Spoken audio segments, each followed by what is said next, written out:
हरे कृष्ण। मार्गशीर्ष माह श्री कृष्ण भगवान का प्रिय मास है।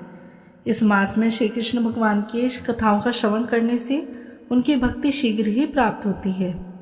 इस चैनल में हम आपके लिए ब्रह्मवैवर्त पुराण के श्री कृष्ण जन्म खंड की कथाएं सुना रहे हैं, जिसमें भगवान श्री कृष्ण व राधा रानी की लीलाओं का बहुत ही सुंदर वर्णन किया गया है। तो आप इन कथाओं को सुनकर धर्म लाभ अवश्य उठाएं। इससे पहले की वीडियो में हमने कृष्ण भगवान व राधा रानी के गोलोक धाम का वर्णन व देवताओं द्वारा उनकी स्तुति श्रवण की थी। आज की इस वीडियो में वर्णन किया गया है कि किस प्रकार देवताओं को श्री कृष्ण व राधा रानी के दर्शन प्राप्त हुए तथा देवताओं को श्री कृष्ण ने धरती से पापियों का भार उतारने के लिए अपने गोप गोपियों के साथ जन्म का आश्वासन दिया।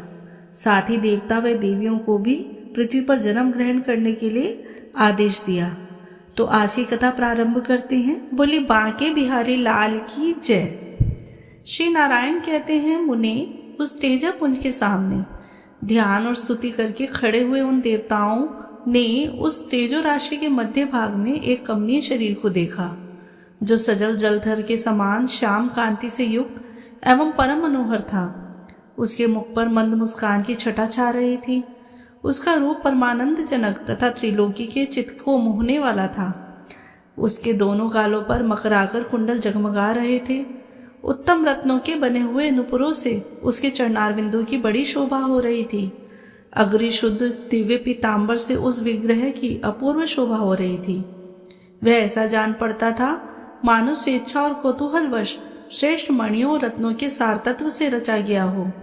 मनोरंजन की सामग्री मुरली से संलग्न बिंब सदृश अरुण अधरों के कारण उसके मुख की मनोहरता बढ़ गई थी। वह शुभ दृष्टि से देखता और भक्तों पर अनुग्रह के लिए कातर जान पड़ता था। उत्तम रत्नों की गुटिका से युक्त किवाड़ जैसा विशाल वक्षस्थल प्रकाशित हो रहा था।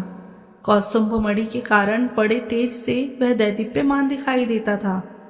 उसी तेजा पुंज में देवताओं ने मनोहर अंग वाली श्री राधा को भी देखा। वे मंद मुस्कुराहट के साथ अपनी ओर देखते हुए प्रियतम को तिरछी चितवन से निहार रही थी। मोतियों की पात को तिरस्कृत कर देने वाली दंतावली उनके मुख की शोभा बढ़ा रही थी। उनका प्रसन्न मुखारविंद मंद हास्य की छटा से सुशोभित था। नेत्र शरद काल के प्रफुल्ल कमलों की छवि को लज्जित कर रहे थे। शरद पूर्णिमा के चंद्रमा की आभा को निंदित करने वाले मुख के कारण वे बड़ी मनोहारिणी जान पड़ती थी। दोपहरिया के फूल की शोभा को चुराने वाले उनके लाल लाल अधर और ओष्ठ बड़े मनोहर थे। वे बहुत सुंदर वस्त्र धारण किए हुए थी। उनके युगल चरणार विंदों में झनकारते हुए मंजीर शोभा दे रहे थे। नखों की पंक्ति श्रेष्ठ मणि रत्नों की प्रभा को छीने लेती थी। कुमकुम की आभा को तिरस्कृत कर देने वाली चरणतल के स्वाभाविक राग से वे सुशोभित हो रही थी। बहुमूल्य रत्नों के सारतत्व से बने हुए पाशकों की श्रेणी उन्हें विभूषित कर रही थी। अग्निशुद्ध दिव्य वस्त्र धारण करके वे अतिमय उद्भासित हो रही थी। श्रेष्ठ महामणियों के सारतत्व से बनी हुई कांची से उनका मध्य भाग अलंकृत था। उत्तम रत्नों के हार, बाजूबंद और कंगन से वे सुविभूषित थी। उत्तम रत्नों के द्वारा रचित कुंडलों से उनके कपोल उद्दीप्त हो रहे थे। कानों में श्रेष्ठ मणियों के कर्णभूषण उनकी शोभा बढ़ा रहे थे।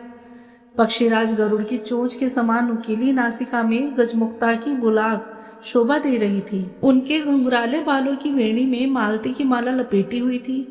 वक्षस्थल में अनेक कौस्तुभ मणियों की प्रभा फैली हुई थी। पारिजात के फूलों की माला धारण करने से उनकी रूप राशि परम उज्ज्वल जान पड़ती थी। उनके हाथ की अंगुलियों रत्नों की अंगूठियों से विभूषित थी। दिव्य शंख के बने हुए विचित्र राग विभूषित रमणीय भूषण उन्हें विभूषित कर रहे थे। वे शंखभूषण महीन रेशमी डोरे में गूंथे हुए थे। उत्तम रत्नों के सारतत्व की बनी हुई गुटिका को लाल डोरे में गूंथकर उसके द्वारा उन्होंने अपने आप को सज्जित किया था। तपाए हुए सुवर्ण के समान अंगन कांति को सुंदर वस्त्र से आच्छादित करके वे बड़ी शोभा पा रही थी। उनका शरीर अत्यंत मनोहर था। नितंब देश और श्रोणिम भाग के सौंदर्य से वे और भी सुंदरी दिखाई देती थी। वे समस्त आभूषणों से विभूषित थी और समस्त आभूषण उनके सौंदर्य से विभूषित थे। उन श्रेष्ठ परमेश्वर और सुंदरी परमेश्वरी का दर्शन करके सब देवताओं को बड़ा आश्चर्य हुआ। उनके संपूर्ण मनोरथ पूरे हो गए थे। अतः उन सब देवताओं ने पुनः भगवान की स्तुति आरंभ की। ब्रह्मा जी बोले, परमेश्वर, मेरा चित्त रूपी भ्रमर आपके चरणारविंद में निरंतर प्रेम भक्ति पूर्वक भ्रमण करता रहे। शांति रूपी औषध देकर मेरे जन्म मरण की रोग से रक्षा कीजिए और मुझे सुदृढ़ एवं अत्यंत परिपक्व भक्ति और दास्य भाव दीजिए। भगवान शंकर ने कहा, प्रभु, भवसागर में डूबा हुआ मेरा चित्त रूपी मत्स्य सदा ही इस घोर संसार रूपी कूप में चक्कर में लगाता रहता है। सृष्टि और संहार यही उसका अत्यंत निंदनीय विषय है। आप इस विषय को दूर कीजिए और अपने चरणारविंदों की भक्ति दीजिए। धर्म बोले, मेरे ईश्वर, आपके आत्मीयजनों के साथ मेरा सदा समागम होता रहे, जो विषय रूपी बंधन को काटने के लिए तीखी तलवार का काम देता है तथा आपके चरणारविंदों में स्थान दिलाने का एकमात्र हेतु है। आप जन्म जन्म में मुझे अपने चरणारविंदों की भक्ति प्रदान कीजिए। भगवान नारायण कहते हैं, इस प्रकार स्तुति करके पूर्ण मनोरथ हुए वे तीनों देवता कामनाओं की पूर्ति करने वाले श्री राधा वल्लभ के सामने खड़े हो गए। देवताओं की यह स्तुति सुनकर कृपा निधान श्री कृष्ण के मुखारविंद पर मंद मुस्कान खिल उठी। वे उनसे हितकर एवं सत्य वचन बोले। श्री कृष्ण ने कहा, तुम सब लोग इस समय मेरे धाम में पधारे हो, यहाँ तुम्हारा स्वागत है, स्वागत है। शिव के आश्रय में रहने वाले लोगों का तो कुशल पूछना उचित नहीं है। यहाँ आकर तुम निश्चिंत हो जाओ, मेरे रहते तुम्हें क्या चिंता है। मैं समस्त जीवों के भीतर विराजमान हूँ, परंतु स्तुति से ही प्रत्यक्ष होता हूँ। तुम्हारा जो अभिप्राय है वह सब मैं निश्चित रूप से जानता हूँ। देवताओं, शुभ अशुभ जो भी कर्म है वह समय पर ही होगा। बड़ा और छोटा सब कार्य काल से ही संपन्न होता है। वृक्ष अपने अपने समय पर ही सदा फूलते और फलते हैं, समय पर ही उनके फल पकते हैं और समय पर ही वे कच्चे फलों से युक्त होते हैं। सुख दुख, संपत्ति विपत्ति, शोक चिंता तथा शुभ अशुभ सब अपने अपने कर्मों के फल हैं और सभी समय पर ही उपस्थित होते हैं। तीनों लोकों में ना तो कोई किसी का प्रिय है ना ही अप्रिय। समय आने पर कार्यवश सभी लोग अप्रिय या प्रिय होते हैं। तुम लोगों ने देखा है, पृथ्वी पर बहुत से राजा और मनु हुए और वे सभी अपने अपने कर्मों के फल के परिपाक से काल के अधीन हो गए। तुम लोगों का यहाँ गोलोक में जो एक क्षण व्यतीत हुआ है, उतने में ही पृथ्वी पर 7 मनवंतर बीत गए। 7 इंद्र समाप्त हो गए। इस समय 8वें इंद्र चल रहे हैं। इस प्रकार मेरा कालचक्र दिन रात भ्रमण करता रहता है। इंद्र, मनु तथा राजा सभी लोग काल के वशीभूत हो गए। उनकी कीर्ति, पृथ्वी, पुण्य और पाप की कथा मात्र शेष रह गई है। इस समय भी भूमि पर बहुत से राजा दुष्ट और भवनिंदक हैं। उनके पर और पराक्रम महान है, परंतु समय अनुसार वे सबके सब कालांतक यम के ग्रास हो जाएंगे। यह काल इस समय भी मेरी आज्ञा से उपस्थित है। वायु मेरी आज्ञा मानकर ही निरंतर बहती रहती है। मेरी आज्ञा से ही आग जलती और सूर्य तपते हैं। देवताओं, मेरी आज्ञा से ही सब शरीरों में रोग निवास करते हैं। समस्त प्राणियों का मृत्यु का संचार होता है तथा वे समस्त जलधर वर्षा करते रहते हैं। मेरे शासन से ही ब्राह्मण ब्राह्मण तत्व में, तपोधन तपस्या में, ब्रह्म ऋषि ब्रह्म में और योगी योग में निष्ठा रखते हैं। वे सब के सब मेरे भय से भीत होकर स्वधर्म कर्म के पालन में तत्पर हैं। जो मेरे भक्त हैं वे सदा निशंक रहते हैं, क्योंकि वे कर्म का निर्मूलन करने में समर्थ हैं। देवताओं में काल का भी काल हूँ, विधाता का भी विधाता हूँ, संहार का भी संहारक हूँ और पालक का भी पालक परमात्मा परमेश्वर हूँ। मेरी आज्ञा से शिव संहार करते हैं, इसलिए इनका नाम हर है। तुम मेरे आदेश से सृष्टि के लिए उद्यत रहते हो, इसलिए विश्व सृष्टा कहलाते हो और धर्मदेव रक्षा के कारण ही पालक कहलाते हैं। ब्रह्मा से लेकर तृण पर्यंत सबका ईश्वर मैं ही हूँ। मैं ही कर्मफल का दाता तथा कर्मों का निर्मूलन करने वाला हूँ। मैं जिनका संहार करना चाहूँ उनकी रक्षा कौन कर सकता है, तथा मैं जिनका पालन करूँ उनको मारने वाला भी कोई नहीं है। मैं सबका सृजन, पालन और संहार करता हूँ, परंतु मेरे भक्त नित्य देही हैं, उनके संहार में मैं भी समर्थ नहीं हूँ। भक्त सदा मेरे पीछे चलते हैं और मेरे चरणों की आराधना में तत्पर रहते हैं, अतः मैं भी सदा भक्तों के निकट उनकी रक्षा के लिए मौजूद रहता हूँ। ब्रह्मांड में सभी नष्ट होते हैं और बारंबार जन्म लेते हैं, परंतु मेरे भक्तों का नाश नहीं होता। वे सदा निशंक और निरापद रहते हैं, इसलिए समस्त विद्वान पुरुष मेरे दास्य भाव की अभिलाषा रखते हैं, दूसरे किसी के वर की नहीं। जो मुझसे दास्य भाव की याचना करते हैं वे धन्य हैं, दूसरे सबके सब वंचित हैं। जन्म, मृत्यु, जरा, व्याधि, भय और यम यातना, ये सारे कष्ट दूसरे दूसरे कर्मपरायण लोगों को प्राप्त होते हैं। मेरे भक्तों को नहीं। मेरे भक्त पाप या पुण्य किसी भी कर्म में लिप्त नहीं होते हैं। मैं उनके कर्म भोगों का निश्चय ही नाश कर देता हूँ। मैं भक्तों का प्राण हूँ और भक्त भी मेरे लिए प्राणों के समान हैं। जो नित्य मेरा ध्यान करते हैं, मैं उनका दिन रात स्मरण करता हूँ। 16 अरों से युक्त अत्यंत तीखा सुदर्शन नामक चक्र महान तेजस्वी है। संपूर्ण जीवधारियों में जितना भी तेज है, वह सब उस चक्र के तेज से 16वें अंश के बराबर भी नहीं है। उस अभिष्ट चक्र को भक्तों के निकट उनकी रक्षा के लिए नियुक्त करके भी मुझे प्रतीति नहीं होती, इसलिए मैं स्वयं भी उनके पास जाता हूँ। तुम सब देवता और प्राणादि का लक्ष्मी भी मुझसे भक्त से बढ़कर प्यारी नहीं है। देवेश्वरों, भक्तों का भक्ति पूर्वक दिया हुआ जो द्रव्य है उसको मैं बड़े प्रेम से ग्रहण करता हूँ, परंतु अभक्तों की दी हुई कोई भी वस्तु मैं नहीं खाता। निश्चय ही उसे राजा बलि हो ही भोगते हैं। जो अपने स्त्री पुत्र आदि स्वजनों को त्याग कर दिन रात मुझे ही याद करते हैं, उनका स्मरण मैं भी तुम लोगों का त्याग कर अहर्निश किया करता हूँ। जो लोग भक्तों, ब्राह्मणों और गौ से द्वेष रखते हैं, यज्ञ और देवताओं की हिंसा करते हैं, वे शीघ्र ही उसी तरह नष्ट हो जाते हैं जैसे प्रज्वलित अग्नि में तिनके।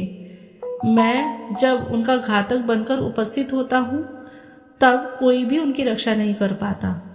देवताओं, मैं पृथ्वी पर जाऊंगा, अब तुम लोग भी अपने स्थान को पधारो और शीघ्र ही अपने अंश रूप से भूतल पर अवतार लो। ऐसा कहकर जगदीश और श्री कृष्ण ने गोपों और गोपियों को बुलाकर मधुर सत्य एवं समयोचित बातें कही। गोपों और गोपियों, सुनो, तुम सब के सब नंदराय जी के यहाँ जो उत्कृष्ट व्रज है वहां जाओ। राधिके, तुम भी शीघ्र ही वृषभानु के घर पधारो। वृषभानु की प्यारी स्त्री बड़ी साध्वी है, उनका नाम कलावती है। वे सुबल की पुत्री हैं और लक्ष्मी के अंश से प्रकट हुई हैं। वास्तव में वे पितरों की मानसी कन्या हैं तथा नारियों में धन्या और मान्या समझी जाती हैं। पूर्व काल में दुर्वासा के शाप से उनका वज्रमंडल में गोप के घर में जन्म हुआ। तुम उन्हीं कलावती की पुत्री होकर जन्म ग्रहण करो। अब शीघ्र नंदव्रज में जाओ। कमलानने, मैं बालक रूप से वहां आकर तुम्हें प्राप्त करूंगा। राधे, तुम मुझे प्राणों से भी अधिक प्यारी हो और मैं भी तुम्हें प्राणों से भी बढ़कर प्यारा हूँ। हम दोनों का कुछ भी एक दूसरे से भिन्न नहीं है, हम सदैव एक रूप हैं। मुने, यह सुनकर श्री राधा प्रेम से विवल होकर वहां रो पड़ी और अपने नेत्र चकोरों द्वारा श्री हरि के मुख चंद्र की सौंदर्य सुधा का पान करने लगी। गोपों और गोपियों, तुम भूतल पर श्रेष्ठ गोपों के शुभ घर में जन्म लो। श्री कृष्ण की यह बात पूरी होते ही वहां सब लोगों ने देखा कि एक उत्तम रथ आ गया है। वह श्रेष्ठ मणि रत्नों के सारतत्व तथा हीरक से विभूषित था। लाखों श्वेत चवर तथा दर्पण उनकी शोभा बढ़ा रहे थे। वे अग्निशुद्ध सूक्ष्म गेरुए वस्त्र से सजाया गया था। श्रेष्ठ रत्नों के बने हुए सहस्त्रों कलश उसकी श्रीवृद्धि कर रहे थे। पारिजात पुष्पों के हारों से उस विमान को सुसज्जित किया गया था। सोने का बना हुआ वह सुंदर विमान अनुपम तेज पुंजमय दिखाई देता था। उससे सैकड़ों सूर्य के समान प्रकाश फैल रहा था तथा उस विमान पर बहुत से श्रेष्ठ पार्षद बैठे हुए थे। उस विमान में एक श्याम सुंदर कमनीय पुरुष दृष्टिगोचर हुए, जिनके 4 हाथों में शंख, चक्र, गदा और पद्म शोभा पा रहे थे। उन श्रेष्ठ पुरुष ने पीताम्बर पहन रखा था। उनके मस्तक पर किरीट, कानों में कुंडल और वक्षस्थल पर वनमाला शोभा दे रही थी। उनके श्रीअंग चंदन, अगुरु, कस्तूरी तथा केसर के अंगराग से अलंकृत थे। 4 भुजाएं और मुस्कुराता हुआ मनोहर मुख देखने ही योग्य था। भक्तों पर अनुग्रह करने के लिए वे आकुल दिखाई देते थे। श्रेष्ठ मणि रत्नों के सारातिसार तत्व से बने हुए आभूषण उनके अंगों की शोभा बढ़ा रहे थे। उनके वाम भाग में सुरम्य शरीर वाली शुक्ल वर्णा मनोहरा ज्ञान रूपा एवं विद्या की अधिष्ठात्री देवी सरस्वती दिखाई दी, जिनके हाथों में वेणु, वीणा और पुस्तकें भी थी। वे भी भक्तों पर अनुग्रह करने के लिए कातर जान पड़ती थी।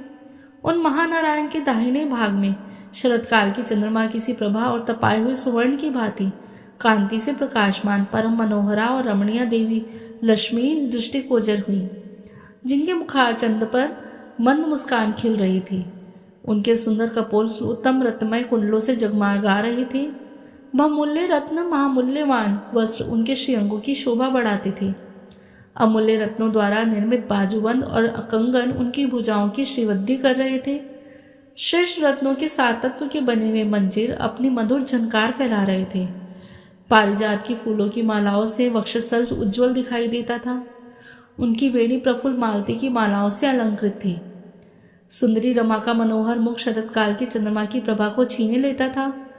उनके भाल देश में कस्तूरी बिंदु से युक्त सिंदूर का तिलक शोभा दे रहा था।